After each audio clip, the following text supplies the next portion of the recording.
Rotation of the midgut happens during the second month of intrauterine life. This is the gastrointestinal tract, consisting of the foregut, the hindgut, and the midgut. The midgut is continuous with the vitelline duct, or yolk stalk, which later becomes obliterated.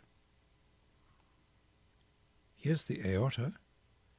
Here are the three arteries that supply the GI tract: the celiac for the foregut, the inferior mesenteric for the hindgut, and the superior mesenteric for the midgut.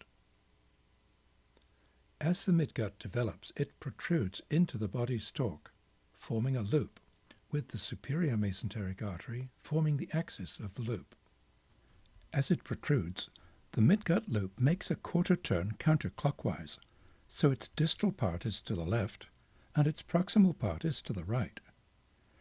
The distal part of the loop develops a bulge that will become the cecum, and the proximal part of the loop becomes quite convoluted.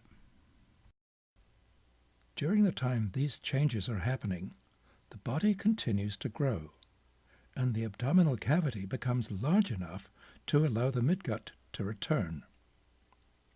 The proximal part of the loop returns first. It passes under the distal part and over to the left. That's towards us in this view. The distal part of the loop returns last. It passes in front of the proximal part and ends up over to the right. Let's look at the same sequence of events from in front and somewhat to the left, so that we can understand how these changes produce a rotation of the midgut.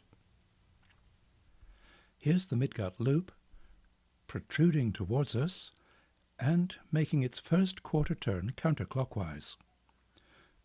A bulge appears for the cecum, and the proximal part of the loop becomes convoluted.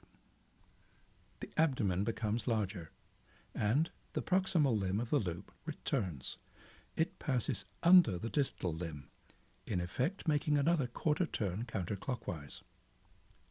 Then the distal limb returns, completing the third quarter turn. This proximal part of the midgut, the distal duodenum, ends up behind this distal part of the midgut, the proximal transverse colon.